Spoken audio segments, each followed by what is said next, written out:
Selamat siang semuanya, saya Kak Veronica dari kelompok terakhir ingin mempresentasikan tugas dengan judul Etika Profesi Hakim. Sebelum kita membahas lebih lanjut, lebih baik kita ketahui terlebih dahulu apakah arti hakim atau siapa sajakah yang bisa menjadi hakim. Baiklah, kita akan membahas tentang hakim. Hakim.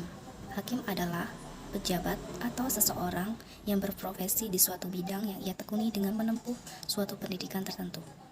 Profesi hakim diberi wewenang oleh negara dan undang-undang untuk mengadili serta memutuskan suatu perkara. Dalam menjalankan tugasnya, pastinya hakim akan menerima, memeriksa, dan mengadili suatu perkara.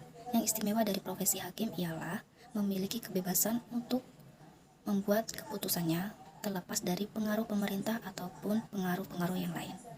Fungsi hakim pastinya sebagai penegak hukum, baik perkara perdata maupun pidana. Tanggung jawab hakim yaitu hakim bertanggung jawab memutuskan suatu perkara yang masuk, baik itu yang telah diatur dalam undang-undang maupun di luar ketentuan, dan mengejar kebenaran dan memutuskan suatu perkara sesuai dengan kebenaran dalam perkara tersebut. Lalu etika, seperti yang kita bahas kemarin, etika adalah akhlak.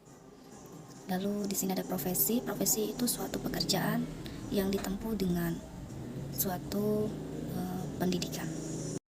Jadi dalam kesimpulannya, kode etik profesi hakim mengandung nilai-nilai moral yang menjadi landasan kepribadian hakim itu sendiri secara profesional, yaitu dengan kebebasan. Artinya, sebagai manusia mempunyai kebebasan, baik kemandirian moral maupun keberanian moral yang dibatasi oleh norma-norma yang berlaku. Lalu, yaitu keadilan, merupakan perlakuan sama terhadap manusia dengan memberikan apa yang menjadi haknya. Yang terakhir adalah kejujuran, yaitu dalam menegakkan hukum harus dilandasi sifat kejujuran dalam hati nurani dan keberanian akal dari mulai pemeriksaan perkara, pencarian hukum, sampai pada pemutusannya. Demikian presentasi dari saya. Bila ada salah kata atau kurang sempurnanya, saya mohon maaf. Saya ucapkan selamat siang.